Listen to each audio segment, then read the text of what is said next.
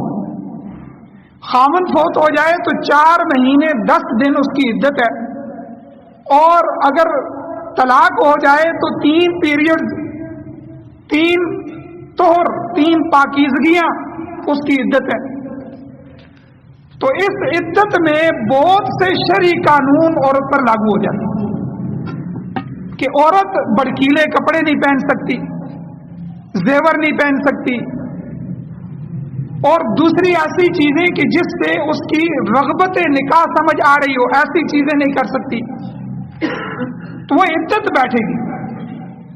تو اس عدت کے دوران کوئی اس کو نکاح کا پیغام بھی نہ بھیجے، لیکن دوسری صورت کہ اپنے دل میں رکھے کہ بھئی یہ عورت، اگر اس خاندان کی اس عورت کو طلاق ہو گئی ہے یا اس کا خاوند فوت ہو گیا ہے تو اس کی عدت کے مکمل ہونے کے بعد میں یہاں نکاح کرنا چاہتا ہوں. تو اللہ کہتے ہیں او اکننتم فی انفسکم، اگر اس بات کو آپ اپنے دل میں رکھ لیتے ہیں تو تب بھی آپ پر کوئی حرج نہیں.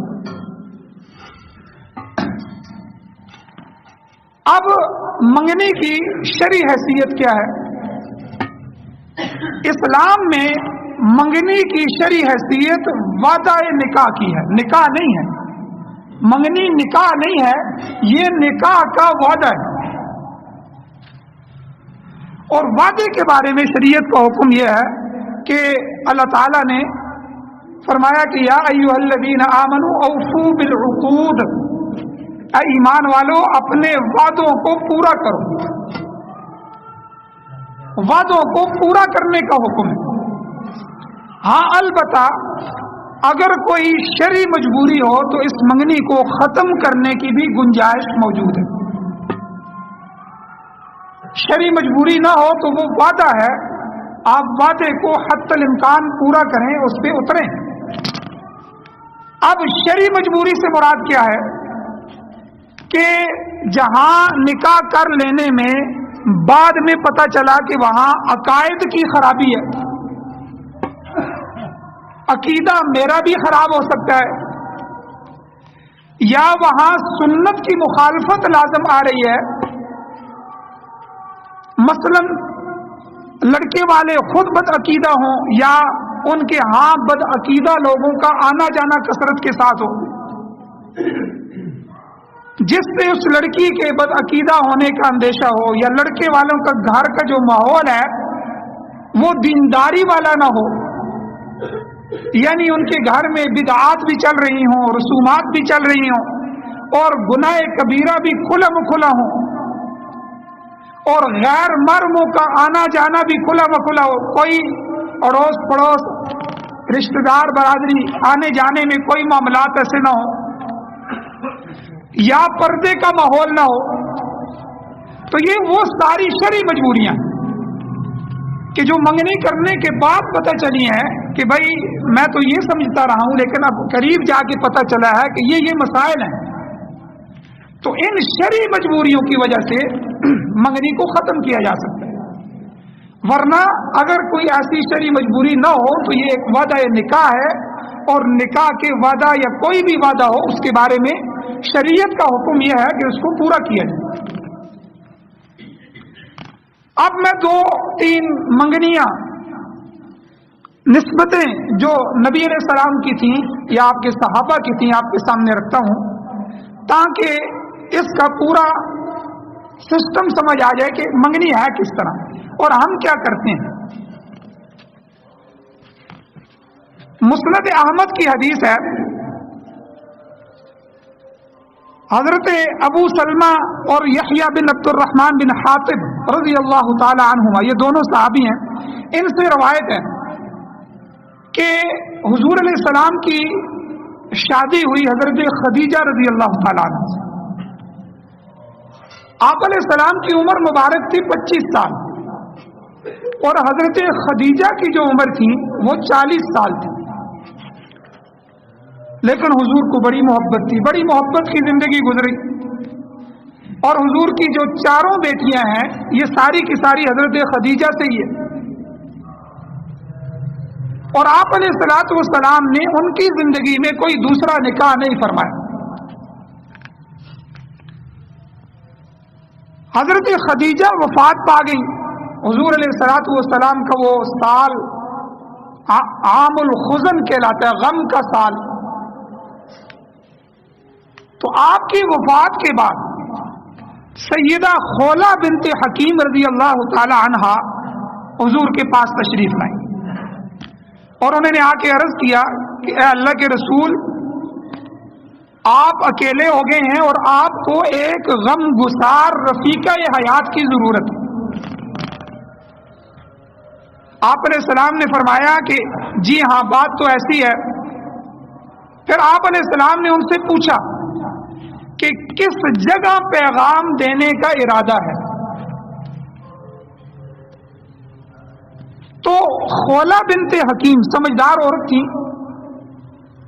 صحابہ کو بھی، صحابیات کو بھی حضور سے بڑی محبت ہے. دیکھیں کس طرح حضور علیہ السلام کے اس غم میں نبی علیہ السلام کی فکر کی جا رہی. تو انہوں نے کہا کہ خولہ بنت حکیم رضی اللہ تعالی عنہ نے کہ اللہ کے رسول، دونوں آپشن ہیں. اگر آپ کسی کنواری لڑکی سے نکاح پسند فرمائیں تو آپ کے نزدیک تمام مخلوق میں سے جو سب سے زیادہ محبوب ہے سیدنا صدیق اکبر رضی اللہ تعالی عنہ، ان کی بیٹی اما عائشہ صدیقہ موجود ہے، آپ ان سے نکاح فرمائیں. اور اگر آپ کسی بیوہ سے نکاح کرنا پسند فرماتے ہیں تو سودا بنت زمعہ رضی اللہ تعالی عنہ موجود ہیں، جو آپ پر ایمان بھی لا چکی ہیں. تو آپ جو ہے جس جگہ آپ پسند فرمائیں. تو آپ علیہ السلام نے فرمایا کہ ٹھیک ہے، دونوں جگہ نکاح کا پیغام بھیج دیں. تو ام المؤمنین سیدہ سودا بنت زمعہ رضی اللہ تعالی عنہا کے پاس آپ علیہ السلام کا وہ پیغام نکاح لے کر گئیں. تو انہوں نے اس کو اپنی سعادت سمجھی اور اس کو قبول فرما لیا، اور اس کے بعد ان کا حضور علیہ السلام سے نکاح ہو گیا. اب اسی کے بعد سیدہ خولہ بنت حکیم جو تھیں وہ آپ صلی اللہ علیہ وسلم کا نکاح کا پیغام لے کر حضرت اما عائشہ صدیقہ رضی اللہ تعالیٰ عنہ کے گھر بھی گئی. اور حضرت عائشہ صدیقہ رضی اللہ تعالیٰ عنہ کی جو والدہ محترمہ تھی سیدہ ام رومان رضی اللہ تعالیٰ عنہ، ان کو آپ علیہ السلام کی طرف سے حضرت عائشہ رضی اللہ تعالیٰ عنہ کے لیے نکاح کا پیغام دیا. تو انہوں نے فرمایا کہ پیغام اس طرح دیا کہ دیکھیں کہ آپ کے گھرانے میں اللہ نے بڑی خیر و برکت رکھی ہے، اور حضور نے آپ کے لیے پیغام دیا ہے، آپ کی بچی کے لیے نکاح کا پیغام دیا ہے، تو آپ کی اس بارے میں کیا رائے ہے؟ تو ام رومان نے فرمایا کہ ابو بکر رضی اللہ تعالیٰ عنہ گھر میں نہیں ہے، اگر وہ تشریف لاتے ہیں تو میں ان کے سامنے اس بات کو رکھتی ہوں. تو جب سیدنا صدیق اکبر رضی اللہ تعالیٰ عنہ گھر تشریف لائے تو سارا قصہ ان کے سامنے بیان کیا گیا. تو انہوں نے فرمایا کہ محمد صلی اللہ علیہ وسلم تو میرے بھائی ہیں، میں نے تو حضور کو ہمیشہ اپنا بھائی سمجھا ہے، تو اس نسبت سے اگر دیکھا جائے تو میری بیٹی وہ حضور کی بھتیجی لگتی ہیں، تو آپ حضور کو یہ پیغام پہنچائیں. تو آپ علیہ السلام کے پاس حضرت خولہ تشریف لائیں اور آ کر حضور علیہ السلام کو ساری بات بتائی. تو حضور نے فرمایا کہ صدیق اکبر رضی اللہ تعالیٰ عنہ میرے دینی بھائی ہیں، نسبی بھائی نہیں ہیں، خاندانی بھائی نہیں ہیں، وہ تو دینی بھائی ہیں. اور اسلام میں دینی بھائی کی جو اولاد ہے وہ بھتیجا بھتیجی شمار نہیں ہوتی، تو اس لیے نکاح ہو سکتا ہے. تو سیدنا صدیق اکبر رضی اللہ تعالیٰ عنہ کو جب یہ پیغام پہنچا تو انہوں نے فوراً خوشی سے فرمایا کہ میری بیٹی آپ کے لیے حاضر، میں نکاح کرنے کے لیے تیار. تو یہ پیغام نکاح جو حضور کی طرف سے ان دو عورتوں کے گھر والوں کے پاس گیا، اس کو شریعت میں منگنی کہتے ہیں۔ اسی طرح حضرت عمر رضی اللہ تعالیٰ عنہ کی بیٹی ام المؤمنین حضرت سیدہ حفصہ رضی اللہ تعالیٰ عنہ، ان کا واقعہ بھی آتا ہے، بخاری شریف کی حدیث ہے۔ ان کے بیٹے حضرت عبداللہ ابن عمر رضی اللہ تعالیٰ عنہ روایت فرماتے ہیں، وہ کہتے ہیں کہ حضرت عمر رضی اللہ تعالیٰ عنہ خود فرماتے ہیں کہ میری بیٹی حضرت حفصہ بنت عمر، ان کے شوہر جو تھے خامند خنیس ابن حذیفہ السہمی رضی اللہ تعالیٰ عنہ، غزوہ بدر میں زخمی ہو گئے۔ انہی زخموں میں ان کو اٹھایا گیا، مدینہ منورہ میں لایا گیا۔ جب مدینہ آئے تو مدینہ میں ان کی شہادت ہو گئی،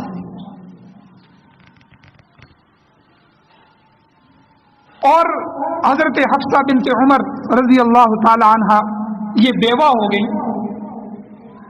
تو حضرت عمر فرماتے ہیں کہ میں نے ان کے رشتے کے لیے انتخاب شروع کر دیا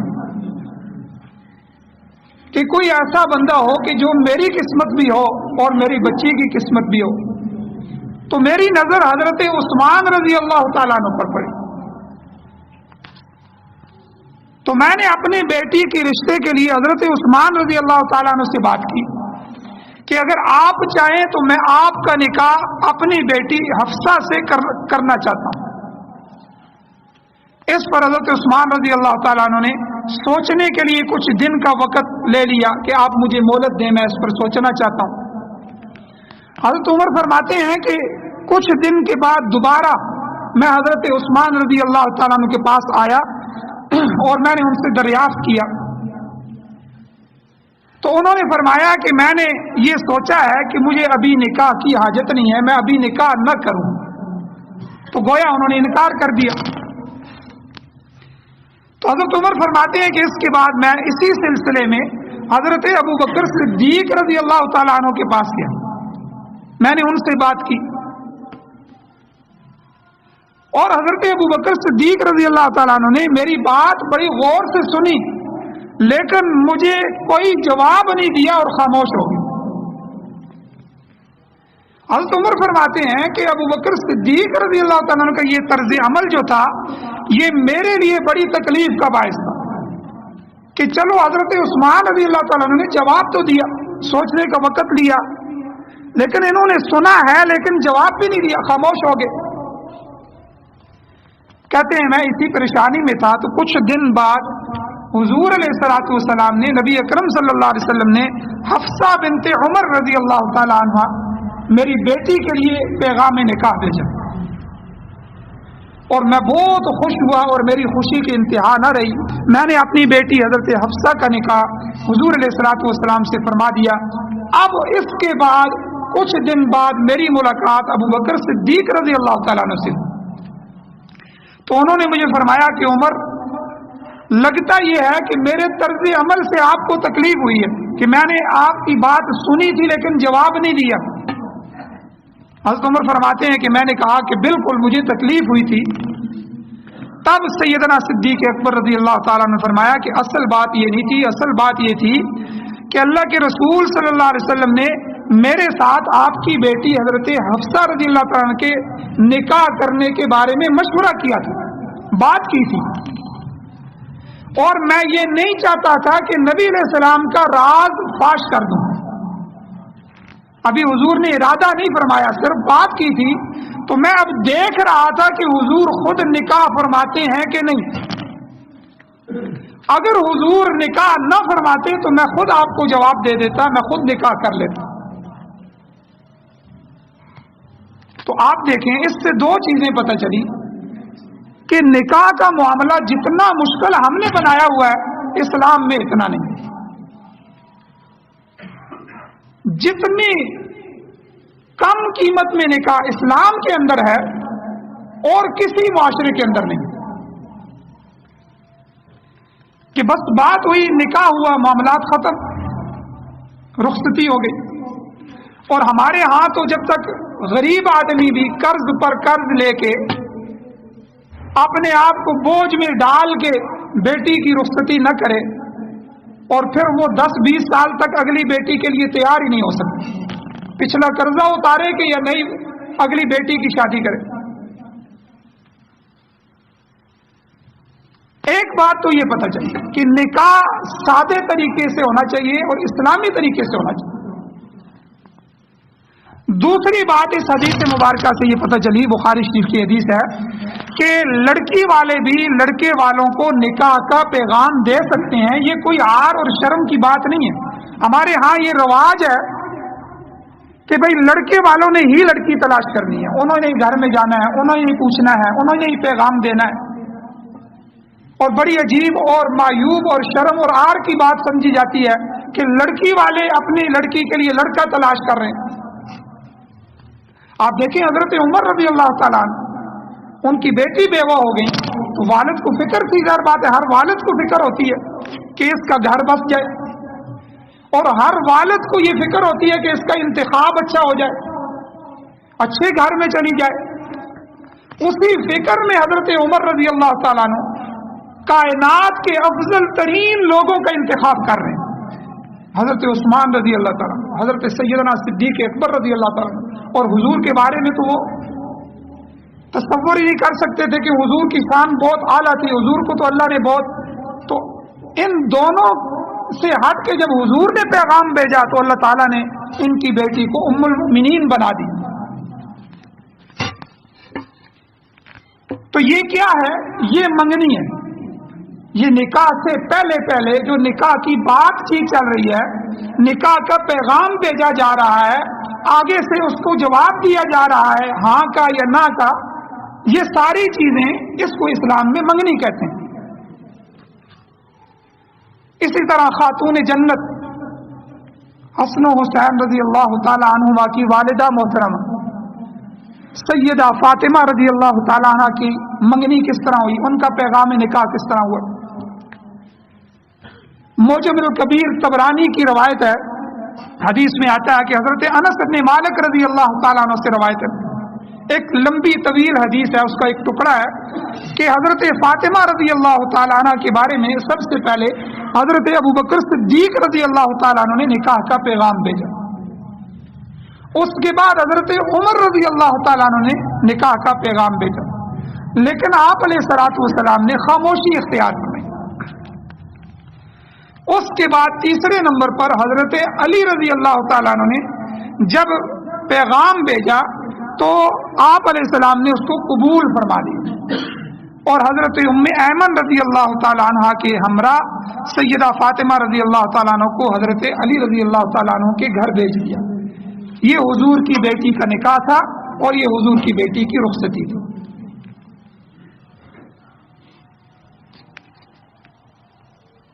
تو یہ میں نے 3 مثالیں منگنی کی وہ دی ہیں کہ جو حضور کے گھرانے کی، حضور کی بیٹیوں کی، خلفائے راشدین کی بیٹیوں کی، اور نبی پاک صلی اللہ علیہ وسلم کی بیٹی، صرف اور صرف اس پیغام نکاح کو، اس عمل کو منگنی کہتے ہیں۔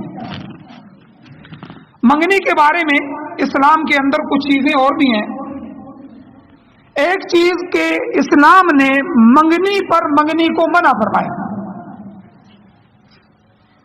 سنن ابن ماجہ کی حدیث ہے 1867 نمبر حدیث، حضرت ابو ہریرہ رضی اللہ تعالیٰ عنہ کی روایت ہے، قال رسول اللہ صلی اللہ علیہ وسلم، اللہ کے نبی صلی اللہ علیہ وسلم نے ارشاد فرمایا، لا يخطب الرجل على خطبۃ اخیہ، کوئی شخص اپنے مسلمان بھائی کے پیغام نکاح پر پیغام نکاح نہ دے، یعنی اگر کسی لڑکے کی کسی لڑکی کے ہاں منگنی ہو چکی ہے، ان کی بیٹی کے لیے کسی نے بات کر دی ہے اور وہاں معاملات چل رہے ہیں یا چل چکے ہیں، ابھی نکاح نہیں ہوا، یہ منگنی ہو چکی ہے، تو اوپر سے کوئی دوسرا نکاح کا پیغام نہ بھیجے۔ اس سے اسلام نے منع فرمایا۔ اور اسی طرح یہ تو وہ منگنی ہے جو شریعت کے اندر بس اس حد تک، لیکن آج کل منگنی کے موقع پر بہت سی رسومات جو ہمارے معاشرے کا حصہ بن گئی ہیں، یہ سارے دلائل ان رسومات کے جواز کے لیے نہیں ہیں۔ مثلا سب سے پہلی رسم انگوٹھی کا تبادلہ کیا جاتا ہے، ایک دوسرے کو انگوٹھیاں پہنائی جاتی ہیں۔ اس میں کوئی شک نہیں ہے کہ ایسے موقع پر یا اس موقع کے علاوہ آپس میں ہدیہ دینا، ایک دوسرے کے لیے ہدیہ لے کر آنا، اس سے جائز بھی ہے اور محبت بھی پیدا ہوتی ہے۔ لیکن یہ اب ہدیے کے بجائے رسم بن چکی ہے، یہ منگنی کی ایک رسم میں شامل ہوگی۔ کوئی نہیں لائے گا تو اس کو منگنی سمجھیں گے نہیں۔ ہدیہ تو وہ ہوتا ہے چلو لے آئے تو ٹھیک ہے، نہ لائے تو کوئی حرج نہیں، لیکن رسم وہ ہوتی ہے کہ اس کے بغیر یہ چیز ادا ہی نہیں ہوگی۔ تو اب معاشرے میں یہ ہدیہ اور لینے دینے اور محبت کی باتیں نہیں رہیں، بلکہ یہ منگنی کی ایک رسم بد بن چکی۔ اس میں کئی گناہ پائے جاتے ہیں۔ علماء فرماتے ہیں پہلا یہ کہ جو منگیتر بنتے ہیں دونوں لڑکا اور لڑکی، وہ ایک دوسرے کو یہ انگوٹھی پہناتے ہیں شرعاً، حالانکہ وہ آپس میں غیر محرم ہیں، ابھی ان کا نکاح نہیں ہوا، وعدہ نکاح ہو رہا ہے۔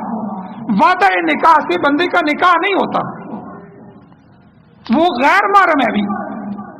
تو غیر محرم لڑکا اور لڑکی ایک دوسرے کے ہاتھ کو یا کسی جسم کے حصے کو چھو نہیں سکتے، شرعاً حرام ہے۔ اور یہ ہاتھ پکڑتے ہیں اور ہاتھ پکڑ کے وہ انگوٹھی پہنا رہے ہیں۔ پہلی گمراہی تو اس میں یہ ہے۔ دوسری بات یہ کہ بعض لوگ اس منگنی کی انگوٹھی کو متبرک سمجھتے ہیں، یار اس میں بڑی برکت ہے، حالانکہ کسی چیز کی برکت کے لیے، جواز کے لیے، حلال کے لیے، استحباب کے لیے یا نفل تک بھی ہونے کے لیے شرعی دلیل چاہیے۔ تو یہ چیز بھی اس کے اندر ہے۔ اور اسی طرح بعض لوگ انگوٹھیوں پر لڑکے اور لڑکیوں کے نام لکھوا دیتے ہیں اور اس کو باہمی محبت پر اثر انداز سمجھتے ہیں کہ اس طرح ان کی آپس میں محبت پیدا ہوگی۔ اور اسی طرح چوتھی برائی اس میں یہ ہے کہ مردوں کے لیے سونا حرام ہے، یاد رکھیں، مرد کے لیے سونے کی کوئی چیز بھی، سونے کا کنگن، سونے کی انگوٹھی، سونے کی گھڑی، یہ حرام ہے۔ جس طرح شراب حرام ہے، سود حرام ہے، خنزیر حرام ہے۔ مرد کے لیے سونا پہننا جائز نہیں ہے، یہ عورت کے لیے دنیا میں جائز، بلکہ سخت احادیث موجود ہیں جن کا مفہوم یہ ہے، حضور علیہ السلام نے فرمایا جو مرد دنیا میں سونا پہنے گا، کل جنت کے اندر چلا بھی گیا تو جنت کے سونے کی چیزوں سے اس کو محروم کر دیا جائے۔ تو کتنی بڑی رسم، کتنا بڑا گناہ کہ اس میں جہاں عورت کو انگوٹھی پہنائی جاتی ہے اس کے لیے جواز ہے، لیکن وہاں مرد کو بھی سونے کی انگوٹھی پہنائی جاتی ہے۔ اور یہ ساری برائیاں اس رسم کے اندر، انگوٹھی پہنانے والی رسم کے اندر پائی جاتی ہے۔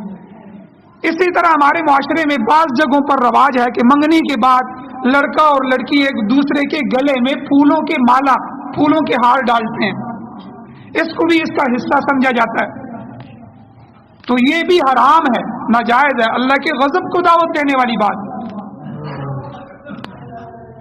اور اسی طرح منگنی کی حیثیت محض وعدہ نکاح کی ہے، بات چیت کی ہے، اس میں فضول خرچی کرتے ہوئے مہمانوں کو دور دور سے بلانا، پھر مستقل تقریبات کا بندوبست کرنا، پھر مہنگی ترین تقریبات کا بندوبست کرنا، پھر اس سے بھی اوپر ظلم جو کیا جاتا ہے کہ قرضے اٹھا کر اسے پورا کرنا۔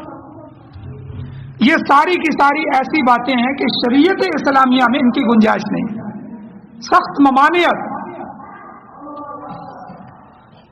اور اسی طرح یہ بات بھی یاد رکھیں کہ منگنی ہو بھی جائے تو جب تک نکاح نہ ہو جائے اس وقت تک منگیتر جو ہیں وہ آپس میں اجنبی رہتے ہیں، ان کے لیے شریعت کے اندر شرعاً وہی احکام ہیں جو اجنبیوں کے لیے۔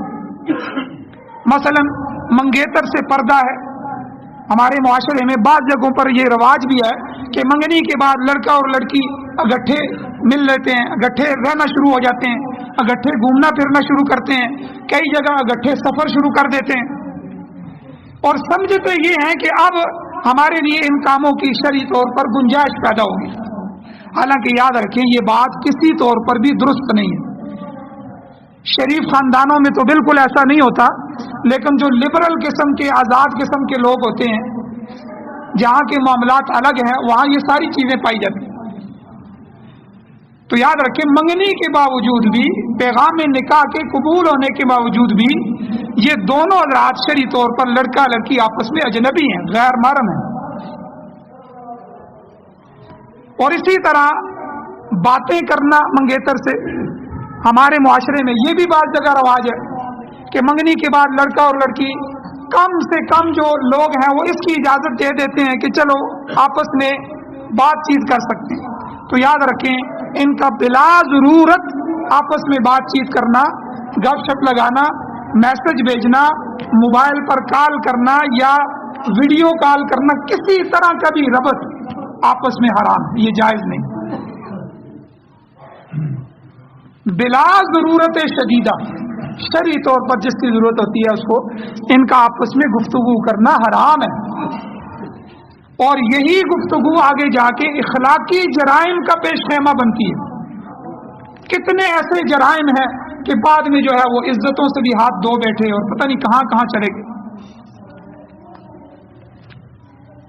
تو اس لیے حضور علیہ الصلوۃ والسلام نے منگنی کے بعد جلد نکاح کرنے کا حکم دیا۔ ترمذی شریف کی حدیث ہے، ابو ہریرہ رضی اللہ تعالیٰ عنہ کی روایت ہے، قال رسول اللہ صلی اللہ علیہ وسلم، حضور علیہ الصلوۃ والسلام نے ارشاد فرمایا، اذا خطب الیکم، جب آپ کے پاس کوئی تمہاری بچیوں کے لیے نکاح کا پیغام بھیجے، من ترضون، وہ شخص کہ تم راضی ہو، دینہ و خلقہ، کوئی ایسا شخص جس کی دینداری سے، جس کے حسن اخلاق سے آپ مطمئن ہو، اگر وہ نکاح کا پیغام بھیج دے تو حضور علیہ السلام نے فرمایا کہ فزوجوہ، ان کا نکاح کر دو۔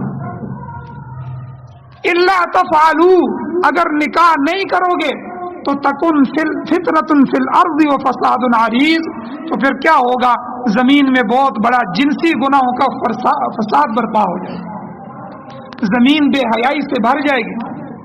اور آج معاشرے میں یاد رکھیں 18 سال کی بچی کے بعد، 18 سال کے لڑکے کے ہونے کے بعد اگر والدین فکر مند نہیں ہوتے تو آپ ان سے جو ہے عزت کھونے کا گلہ بھی نہیں کر سکتے۔ اور ہمارے معاشرے میں یہ تعلیم کیا ہے؟ تعلیم لڑکوں کے لیے ہے کہ لڑکیوں سے آپ نے ڈیوٹیاں کروانی ہیں، ان کو وہاں بھرتی کروانا ہے، ان سے فوج بنانی ہے، ان سے دفتروں کے کام کروانے ہیں، لڑکوں کے درمیان، لوگوں کے درمیان ان کو بٹھانا ہے۔ تو لڑکی کے لیے اتنی تعلیم حاصل کرنا کہ وہ کتابوں کو پڑھ سکے، سمجھ سکے، وہ کوئی خط لکھ سکے، کسی کی رہنمائی کر سکے، اتنی تعلیم ضروری ہے، کافی ہے۔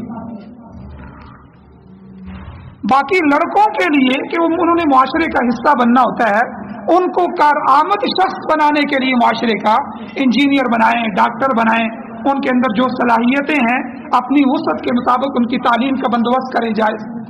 لیکن اگر اس تعلیم کی وجہ سے ان کی نکاح کی عمر جا رہی ہے اور اگر وہ غلط کاری میں مبتلا ہو گئے ہیں تو یاد رکھیں حدیث مبارکہ کے اندر آتا ہے، بڑی سخت حدیث ہیں، یہاں بچے موجود ہیں، میں حدیث پڑھ نہیں سکتا، لیکن بالغ ہونے کے بعد جتنی بھی وہ گناہگاری کے اندر مبتلا ہوں گے تو قیامت کے دن لڑکیوں کے جو پیریڈز ہیں، ان کے جو خون ہیں، ان کو قیامت کے دن ان کے والدین کو پلایا جائے کہ ان کی جوانی کے بعد اللہ نے نکاح کی عمر کر دی ہے۔ بھوک لگتی ہے تو پیٹ کے لیے کسی چیز کی ضرورت ہوتی ہے کہ میں کھانا کھاؤں، پیاس لگتی ہے تو پینے کی چیز طلب کرتا ہے بندہ۔ اسی طرح جب آدمی جوان ہو گیا ہے تو اس کی شہوت کی عمر ہے، والدین کو فکر مند ہونا چاہیے۔ اور یہاں تو 30 سال 32 سال 35 سال، پھر آخر آ کے وہ لڑکیاں بھاگ رہی ہیں، لڑکے بھاگ رہے ہیں گھروں سے، پھر آ کے تعویذ لکھوا رہے ہیں، پھر گلہ کر رہے ہیں معاشرے سے ہماری عزت کا خیال نہیں رکھا اس اولاد نے. جب ان کے خیال رکھنے کا وقت تھا تو آپ نے کیا سوچا, آپ نے کیا کیا؟